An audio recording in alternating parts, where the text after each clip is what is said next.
I've been a fan for a while, man. I stumbled across one of your videos and I just laughed, especially the one where you went to the charismatic service. That I led those kind of services, like just like that. Like I was the guy on stage, preaching like that. That is so wild. Yeah, that man. was an experience unlike anything else I've done in my life. So I Yeah, cannot even imagine. I'm surprised the prophet didn't call you out. He didn't recognize that.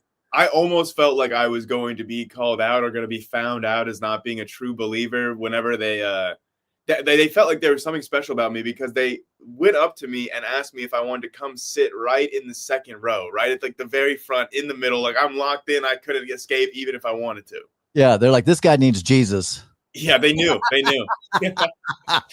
Well, yeah, dude, that was such a fun experience for me, and triggering, not in a bad way, but just triggering, because I'm thinking, dude, literally, that is the kind of preacher I was. All the things that he was saying, I believed it 100%. If you wanted to activate your faith, it had to be through giving, of your financial, and that's how you could trigger and release faith for healing and for all that. I mean, everything you were experiencing, that was the world that I lived in for 48 years. 48 years. I believed it. I did all the mental gymnastics. I can quote all the scriptures, and it now I just realized that it's completely moronic. But at the time, it was, it was real. It was, it was the way it was. I've said very publicly that my life is better as an atheist than it was as a believer, as a Christian. Nice. And I also say this, I'm more moral as an atheist than I ever was as a Christian. Just because of positive outcomes on somebody's mental life, I don't know if that would indicate that it's true, but true. I think what I would really like to see is, if the Christian God is true, I would expect that the Christian should have better outcomes praying to a true God than like Muslims praying to a false God or something. Or like when we compare the success of prayers from different religions, we should expect that if one of those religions is true, their prayers should work better than the prayers to the false gods, right? Absolutely. It's like the fact that everyone's prayers to all these gods, even the ones that the Christians say are false, they all have the exact same success rate. Right. That's not really aligning with what I would expect if the Christian God was actually real. Absolutely. That I've said that too, that I've talked to people who are not Christian, are some other faith, and they said, I was an alcoholic and then I turned my life over to name the God. And, this God set me free, broke the addiction, yada, yada, yada. Okay. Like I would say that to Christians, and they didn't really ever have an answer, because I was like, well, like your personal story of God blessing you is no different than anyone else's prayer to their God, or even atheists who just, get a more disciplined mind and start making better choices. They have the same result. So going back to your point, it's like, well, like there's no better results for the people of the Christian God. It's not even across the board. I mean, I was a pastor. I had 300 people in my church, that I pastored for 17 years. And all the stuff that happens to everybody on planet Earth was happening to all the people in my church. Their houses burned down. They lose their jobs. One guy went to prison, and it just all the stuff that happens in life happens to everybody equally, whether they believe in God or not. I have a question for you, Timmy, actually, about something you said earlier that really they caught my interest when you were talking about how you feel like you're a more moral person now than when you were a believer. I'm curious about why you think that is, because personally, I think I try to be a good person, right? I try not to do harm to others. I try to I have a certain conception of what a good person is in my head, and I try to live up to that. Yeah. So I feel like I hold myself accountable to my own moral standard, and I try to be a good person. But when Christians will say, "Oh, do you think that you're good?" I'm like, "Yeah, I think I'm a good person." And like, "Oh, well, do you you ever masturbate? You ever think about naked women? I'm like, well, yeah. And then they're just like, well, then you can't, that's a sin. You can't really be a Christian. Like, okay, well, you're just changing what I don't think that's morally wrong at all. So they're just going to say I'm morally wrong because I'm doing things that I don't think are morally wrong. So it's and like, they're doing the same things. Yeah. So it's like, but they have the forgiveness of God, which is what makes them superior. So I'm just curious about why do you think, or could you elaborate a little bit more about like how you're more moral now than you were then? Is it just because, like, I don't know, like I feel like some of the morality of Christianity I find to be immoral. So is it because of something like that, or? Yes. Yeah, I think I did a whole episode. It's probably I think it's my most popular video, that how evangelical Christianity is absolutely immoral. Yeah. And I think for me, a couple things. One, yeah, I don't view premarital sex as immoral. Masturbation is immoral, lust or different things that were labeled immoral that Christians are all doing, which is just fascinating to me. I mean, hello, you can watch Netflix series about the downfall of all these pastors, which I've binged on lately. It's just Christianity just kind of makes you be like, I am so low, I'm disgusting, I'm a horrible sinner. I'm like, it makes you feel really bad about yourself. Right. Absolutely. And there's two sides of that, right? So I was a part of the charismatic movement as well. And they are, I'm special. God has picked me for this purpose. God has a plan for me. He knew me in my mother's womb. And, all that stuff I used to preach. And then there's also the side of I'm a poor, sad sinner and not able to stand before God unless Jesus is in my heart. And so how it kind of worked is, without Jesus, I'm nothing. My righteousness, the Bible says, is as filthy rags. But when you accept Jesus, you become new. And so when you stand before God, God looks at you and sees Jesus, the perfect risen one. So I'm standing behind Jesus, kind of like hiding, as a sinner. And I don't want to get, because if I stood before a righteous God, I would burst into flames. So because of Jesus, I'm now made new. But the reason I know I'm more moral is I'm more honest. I believe in honesty. I believe in kindness. I believe in truthfulness.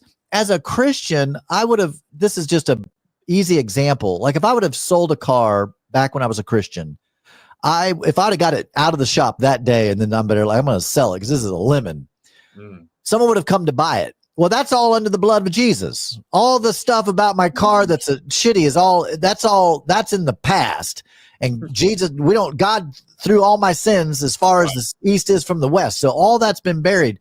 So if someone came to buy the car, I'd be like, this is a great car. It's a good car. I just want to get rid of it, yada, yada, yada. And I would sell that car. Now, and I had this happen since being an agnostic atheist, I sold a car and I was selling it because I was having trouble with it. And so the guy came and I said, hey, listen, man, I said, this has a lot of miles. It seems like it's in and out of the shop quite a bit. And frankly, I'm selling it because I want to get something that's more reliable. The guy bought it on the spot. And he's like, hey, I'm a mechanic. He goes, I appreciate you being so honest about the car. And he goes, I'm still 100% interested. He goes, I'm a mechanic and I can handle that. And he bought it. So in my mind, I remember thinking, wow, I would always think that I would shift reality, even honesty. What is honesty? Like what exactly? And there was almost like this God complex of God can be genocidal and just wipe everybody out in the flood, just kill everybody and get away with it. But it's God. It's good. It's because it was God. God's just. So his ways are above my ways. But if God sees fit to kill everybody, that's good. So there, in an evangelical mind, there's a similar piece in there. Let me get, how many Christians do we know that, evade taxes and get in trouble and there's this God complex of, no, I can, do this despicable thing that any moral person in the world, including atheists, would be like, that's just wrong. But you somehow do the same mental gymnastics that you use to believe that, the dinosaur bones were put here by the devil to confuse us and they're not real. Yeah. The same mental gymnastics that you do to make that actually somehow make sense. You do that when it becomes to reality of truth and goodness. Yeah. And, I think, tell me if this seems correct, because like I'm hearing that this is kind of what it sounded like to me, almost like as a Christian, you are accountable to the God that you believe in, who you believe will forgive you for anything. Yes. And as an atheist, you are accountable for the forgiveness of yourself and those around you, which Yep. will not forgive everything. Like, Right. I would not forgive myself for just any action that I do, but the Christian God is willing to forgive anything if you're like genuinely want forgiveness and accept Jesus or whatever the caveats are. So like, it seems like, oh, well, I could lie to this guy. I got God on my side. He's going to forgive me in the end, no problem. But then Yep. if I didn't, then I'd be like, well, if I lie to this guy, how am I going to live with myself? And I have to be accountable for myself, and I have to forgive myself. It's not just like I have this all powerful dude that's willing to forgive me for anything. I have to be accountable and for my own forgiveness, which, like, again, like, I'm not going to be able to forgive myself of any shitty old thing that I do. So to me, that makes total sense why the sense of moral obligation would be stronger, I would think, for an atheist. As like strange as that sounds to Yep. like many of the believers that might be listening, I think I 100% agree. Yeah. Yeah. That's so when I say I'm more moral now, that's why, because I'm honest, and even in my journey, I got divorced in 2019 and my deconstruction process was already started. So all of a sudden now I'm deconstructing and I'm single and I'm becoming, more moral, but I'm like, well, it's not immoral to sleep around as long as it's consensual and of age and all the things that any normal person would agree to. And I remember just this, it was weird for me to leave Christianity and become more honest. Like, yeah. I literally was becoming a better person. And I remember in the dating scene, I would have my old self, had I still been a Christian, I could have said whatever to try to get what I want, right? Like, oh, this girl really is looking for a committed partner. I'll act like I would want to be a committed partner so I could get into the bedroom, right? But here I am becoming, more and more agnostic and atheist. And I remember, well, that's not right. That's a lie. I can't lie. That's just wrong. And I remember even in my dating life, and I would have women I'd go on dates with, and they were wanting a committed relationship. And I'd say, hey, listen, I'm just 100. I just got divorced. I'm not interested in any kind of a committed relationship right now. I'm going to therapy. I'm working on myself, and yada, yada, yada. And I would talk about, I used to be a Christian. I'm now not a Christian. So I was doing all the things that really you would think would be pushing people away from me, but it worked exactly the opposite. Wow. Just like the car. Yeah. It was literally working the exact opposite, where women were like, wow, I appreciate you being so honest. Yeah. You know what? Yeah, I'm looking for a committed relationship, but I'm down to be casual too. And I'm like, great. I was just so shocked at how you could just be honest, be real, be authentic. And that's what is so valuable. And so, yeah, like it's no question that I'm a better human being. Now, in a Christian's eyes, like you said, the fact that I was sleeping around and all they change morality. They change it to make you immoral, even though what you're doing is not wrong. Right. Exactly. And I think they struggled with, especially some of my closer Christian friends who I look at that have wild lives in the sense of all the things that they stand against, they also do. I mean, I can't tell you the number of pastors, Grayson, that I know right now who preach against drinking, and yet they secretly drink. But again, it's that you're living under, as a Christian, specifically the evangelical group, you're living under God's rule. So I'm not accountable to you. I'm accountable to God. Yeah. So if I sin against you, I just need to get God's forgiveness. Now, I did believe that, if you wronged someone, you should, repent to the person if you could, and, make amends and all that kind of stuff. I mean, I believed in that concept. But ultimately, you would keep any grievous sins between you and God, and of course, I feel like this whole discussion is really important for people in their deconstruction journeys, because sometimes a common theme that I will sometimes hear about people that are they're sort of afraid to make that jump. Like they maybe know in their head that Christianity got a little bit contradictory, doesn't really make a whole lot of sense, but like they think that, oh well, if I were to like abandon my Christian roots or whatever, then it's like I would feel, and then you hear either like directionless or like without meaning or purpose in their life, and then you have people that are like, oh well, like I don't know what I would do, right? If there was no Sky Daddy making sure that I do the right decision, it's like maybe I would be an immoral person and maybe I would do bad things or start drugs or become, whatever. And it's like, there really are not a ton of examples for people in that situation to look to of like positive examples of people living lives that are positive with lots of meaning, purpose, fulfillment. Like they're not doing like really messed up decisions. They're like morally good people. They just don't have a God that's like they think is doing all this in their lives. They're doing it for themselves and for the people around them.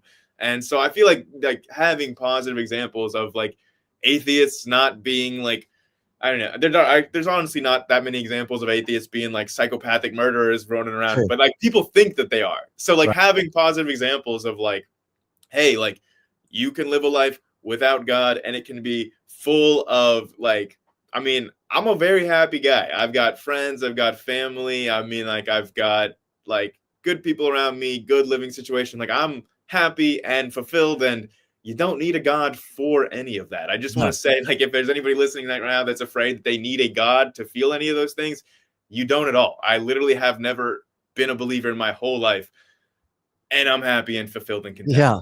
Well, and that was another big shocker for me when I because I viewed everything was us and them. There's the saved and the lost. There's God and there's the devil. So if you're not with God, you're just with the devil. Or if you're not with my God, you're with the devil. And it was a very just us and them type mentality. If you're not in, you're out. And there's no in between. The biggest shock for me, there was two things that really shocked me as I was walking away from this religious belief. I was meeting good people, you know what I mean? Like happy, well-adjusted people that were, happily living lives, had jobs. They weren't hooked on drugs. They weren't living in a van down by the river. That honestly, Grayson, that was shocking. I couldn't believe when I met someone who then I found out they were atheist and they were upstanding. They were honest. They were full of integrity. It really blew my mind because I'm sure the sermon's out on the internet somewhere of me preaching. And I remember a very tearful sermon that I was giving. And I was talking about imagining my life without God, without Jesus as my best friend. And I said, in essence, if I didn't have God, I would be pillaging, murdering, kill. You know what I mean? Like I would literally be living just lascivious, doing. In other words, I would just come completely unglued, which I now realize I'm like, man, what was I saying about myself? And the reality, I only go pillaging on the weekends. Right.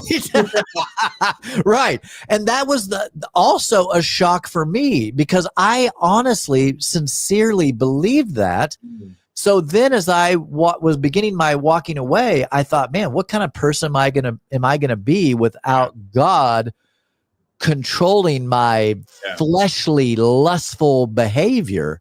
Do you think that is because about what we were talking about before about how in Christianity, it like kind of programs you to make you think that you are disgusting. You are this lowly sinner that without God, you would just be like, totally giving yourself unto sin. It makes you feel so bad about who you are that without God, you cannot trust yourself. You'd be a horrible person. And like, it sounds like you internalized all that. And then whenever you actually live life without God in it, you're like, hey, wait a minute.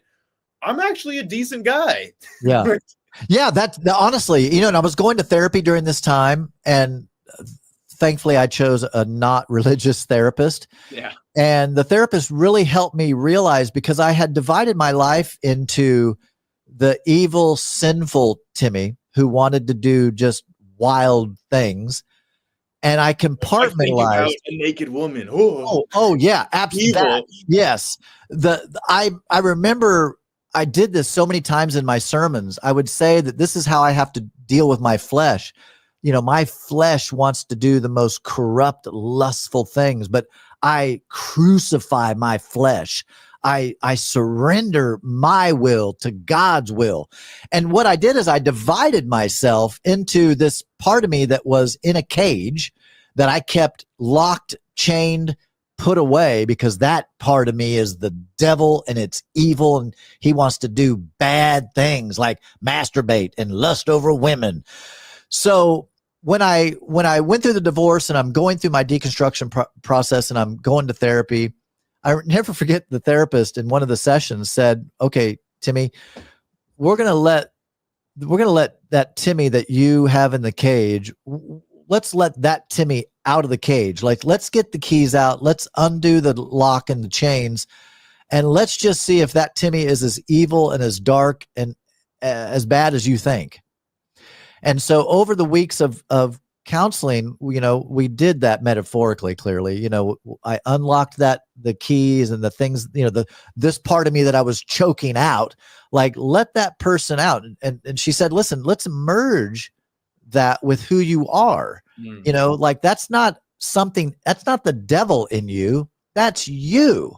And we're all, she talked about we have a higher self and a lower self. She's basically just saying, hey, listen, we all at times think lying would be the best thing here, or to cheat, or to whatever it is.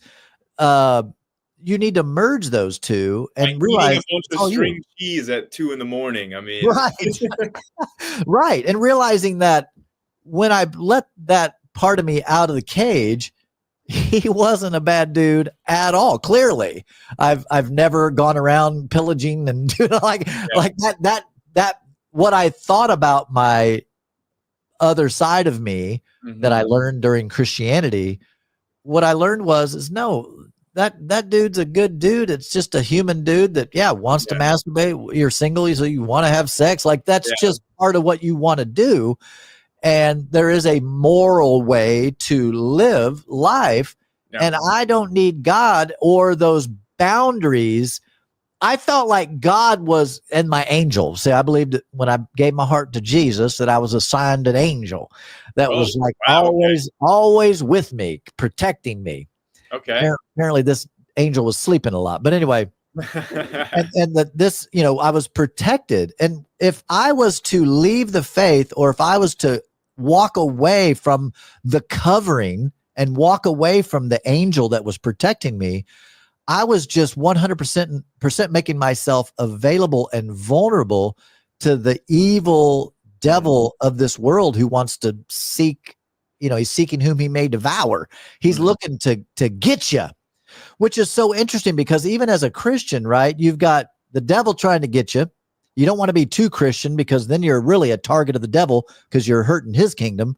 Well, then you got God on the other side that's either going to bless you or test you.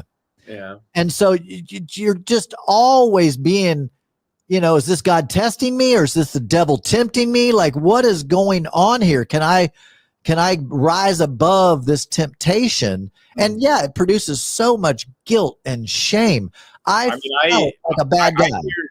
I hear Christians describe like the reality that they think they live in as like spiritual combat or spiritual warfare or whatever. Like, it's just like, dang, man, like, how I cannot imagine living my day-to-day life thinking that like demons and the devil are constantly out to get me, and if I mess up, then like I'm gonna be burning for eternity. It's just like, I'm just trying to go down to the grocery store. I'm just gonna do my day-to-day over here. Like, this is not combat. This is not spiritual warfare. It's like, I guess it does make reality maybe more interesting to live in if you think that there's like more psycho. Like demons are on aisle 2 of the supermarket. You can't go there, or you could be under assault, or like, it's like, it makes it more interesting, but it's like a total fantasy world. Grayson, I can't even tell you how many times I would like walk into a place and I would just, I'd feel like, I feel the devil here. I feel the Oh God, your presence. spidey senses are tingling. I feel something, based upon what I saw or whatever it was. And sometimes I'd leave places. I'd go in and I don't feel God here. I feel like there's demons in this place. Here, Yeah. wait, Timmy, I gotta ask. I have to ask. Like, what does that feel like? Because for me, that I cannot even imagine like what it is that you're feeling where you think, oh, that might be a demon, or like I'm not feeling God here. Like what? Like I'm curious about this because I've never prayed or anything, and like like when you're praying or like when people describe to me, they say, oh, Grayson, I know that I have a personal relationship with the creator of the universe. Like I feel that, or I feel his presence, or he talks to me. And I'm always like, what is going on there? Like, what is that experience like? Like, I don't even know, like I mean, you used to, I assume, like when you were a pastor or when you were a believer, you would say that you have a personal relationship with this God, or like you feel his presence. So like when he you would pray, talk to me. when you're I'd feeling say. that, can you maybe describe to me like what you're feeling, what that experience is? Because that I cannot even like imagine or wrap my head around that. Yeah, now I understand it, but what people can't understand,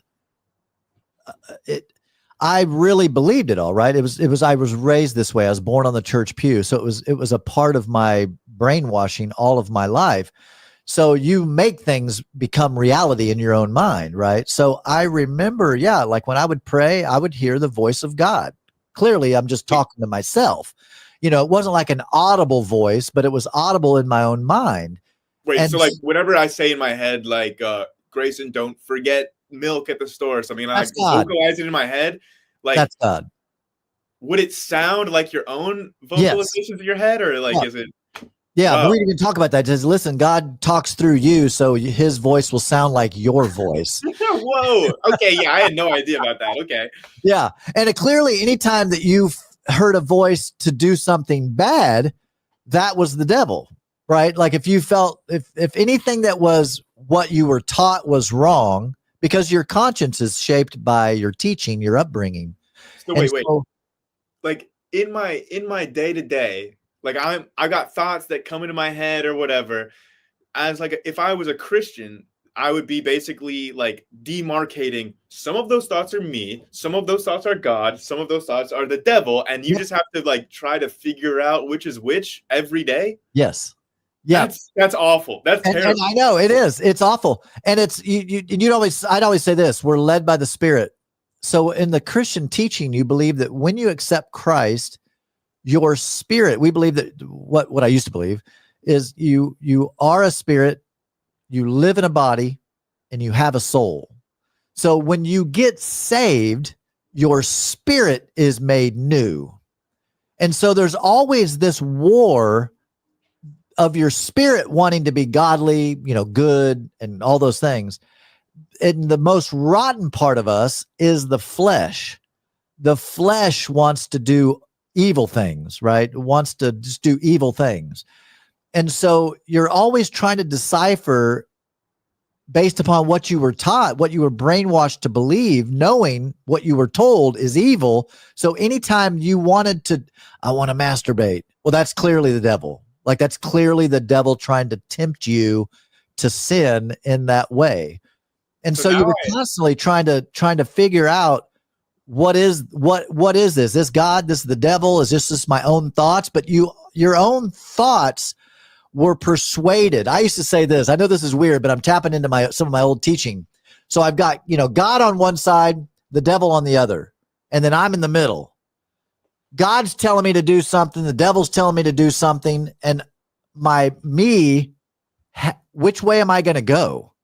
Am I going to follow God or am I going to follow the devil? Which part of me is going to, and so that's why they'd say, feed your spirit, go to church, tithe, get, sacrifice, so that you would become more godly, so that the voice of the devil, which is again, just yourself, all of it is just yourself.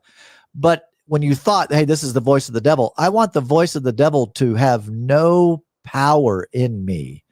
I want God's voice to be the primary voice that I listen to and that I'm led by. Does that make sense? I understand what you're saying. It just is like the inner experience of being a Christian just sounds so terrible and full of turmoil and It shame is. and guilt. And it's like you're literally just trying to label like a third of yourself as the evil devil, and they must be repressed and put in a cage, and I must like destroy that part of myself. And it's just like, Yep.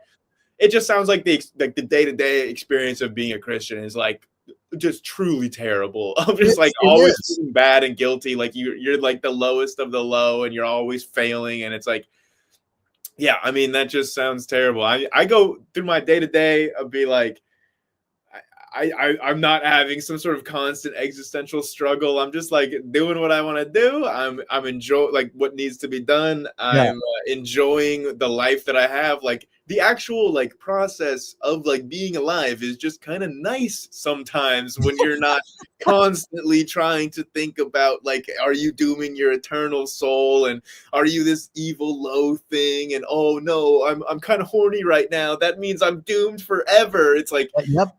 yeah, it's just, you know, It's a when you're not terrible having life. to worry, when you're not having to worry about all that extra crap that is like made up and not necessarily at all about life, like life can be pretty nice. It can be nice and enjoyable.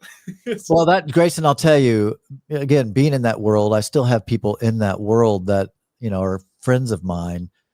And yeah, they just live in constant torment, shame and guilt. And I've, I have one of my friends, and he's such a good guy, and he could be such even a better guy if he wasn't tormented by the ridiculous delusion of evangelical Christian life. He's a single guy. He's good looking. He could be having a lot of fun right now, in a consensual, beautiful kind of way, but he's single, went through a bad divorce, because he was hooked on meth. And I mean, and he was a PK, preacher's kid. And, thankfully he's gotten off of, meth because of Jesus. But man, his life it's just a shit show. It's just a constant shit show. And I've tried to ask questions. I realize you can't tell people they're wrong. They don't receive that. You can't do that. And plus I would never try to do that. That's what I do on my YouTube channel every day. Right. I don't know how you are, but I try to get to most of the comments, but clearly because I'm an apostate, I'm the worst of the worst in the sense of I was from the children of light. Now I'm over on the darkness. So I get a lot of Christian hate, a lot of Christian hate. And it's funny because when I read their comments, I still have that side of me. I can, like you said, hack into my old evangelical Christian brain. So it doesn't offend me. At first, it kind of hurt my feelings, to be honest, when I first started doing this. Now I read it and I'll laugh and I'll respond, and reply. Sometimes I'm gracious, sometimes I'm not, because That's it's really just interesting. an illusion. Actually, the fact that you used to be a Christian and left, that because I hardly ever get like the angry comments from Christians, but I feel like the fact that you used to be one of them and left really pisses them off about you. Because for me, I oftentimes feel like I'm treated like a prize for the Christians. Like the Christians that come out to me like, I can't wait for the day when Grayson finally wakes up and realizes and accepts Jesus. And they're like, Grayson's going to make a great Christian one day. And they're all treating me like I'm like this like inhuman object to be won for the Lord. Yeah. And so like, they never go like, oh, Grayson, you're going to burn in hell and you're going to do all this. Like, Interesting. they don't come out as angry against me. They come out as like trying to like compliment me into becoming a Christian. Yeah. That's what I encounter more so than any of the anger. Some of the moronic things that I hear, I'm sure you've probably heard these from people that will comment, Christians clearly are commenting, and they'll say, well, he never really knew the real Jesus. Oh, yeah. Or, he never really was a committed Christian. They'll or he tell me the opposite. Live a life of They sin. say, oh, Grayson, you know God in your heart. You know that Jesus is existing in your heart. They'll tell me the exact opposite. They'll say, oh, well, this guy left Christianity because he never knew God. But Grayson, a lifelong atheist, he really does know God, and he just is a fool that denies him in his heart. He's and searching. Yeah, they'll say that I know God exists and I just like pretend like he doesn't. And then they'll tell you that you never actually knew God when you believed he exists. It's like, yeah, I do. And I have no shame in saying this. I don't feel bad about it because I was this person, I feel uniquely qualified to tell people you're a moron for thinking that. A, you don't know me. So that's just a moronic thing to say anyway. That's like, that'd be like telling an ex NFL football player, you never were a real football player. It's like, the fuck I wasn't. Look at those old tapes. That's me playing right there. Like, hello. So it's so like stupid. also it's like telling like me, Grayson, you really were a professional NFL player. I'm like, Right. no, I wasn't. Like what? Right. I didn't think of it that way, but exactly. Yeah. It just doesn't make any sense. Or the other thing I hear a lot is that you just wanted to be free to live a life of sin. And then I'm like, I hear that well, one. then why? Of course, I don't believe in sin, but I'm like, well, then why am I not living a life of sin? For me, what began my deconstruction was somehow I'm really not entirely certain what really kind of launched me, except just I always had questions. And I've been a big reader. I've always been a big reader. I read a lot of books. Typically I read a lot of Christian books during that time, like I left the Left Behind series. Like I've read all the Christian books. I didn't touch Harry Potter because that's the devil.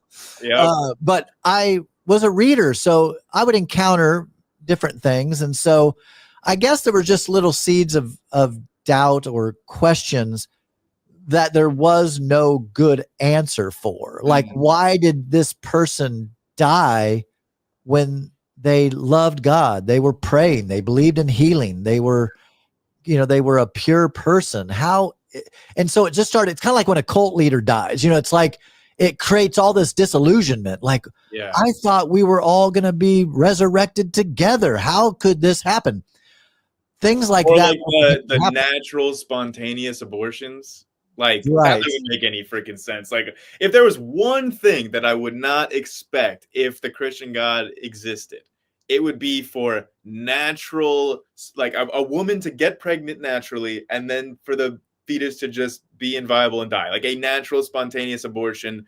That is the one thing that I would never ever expect to happen if there was a God that chose to put that soul and start developing it, and that there's a soul from conception, and that's going to become a real a person that's going to have the opportunity to accept Jesus. And then, oh, you're telling me that the pregnancy only lasted like 8 weeks and then just naturally came to an end due to like natural circumstances, and you're telling me that a God was responsible for that? Like, it makes no sense. No, that's the second. So there's a couple main reasons I talk about that led me fully away from the delusion. The second one for me was innocent children dying of cancer, when apparently we have an all-powerful, all-knowing, loving God that could do something. Now, I understand if you smoke and you get lung cancer, I mean, you kind of did that to yourself. You're eating ding dongs and Twinkies for every meal. Yeah. I mean, those are just consequences. That kind of stuff didn't shake my faith. Yeah.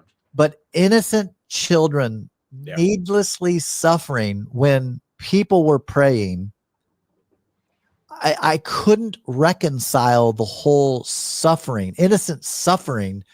It just didn't reconcile in my brain. And that was one thing that I always struggled with. In fact, in my own journey, I got really, really ill way back when I was about 27. I'm 55 now. I got really, really ill. Long story short, I've seen some different doctors trying to figure out what was wrong. And I ended up going on 9 medications. And most of those medications, the doctor said I'd be on them forever. And I'm 55. I don't take anything, no medications at all. What happened was I was going to prayer and healing school to try to get healed of what was going on. So I'm in prayer and healing school. I'm getting prayed for, anointed, and I'm still sick. It didn't work? What? Yeah, no. Shocking. Yeah, shocking. Right. Didn't work. But I had a friend say to me, have you ever considered maybe it's your lifestyle?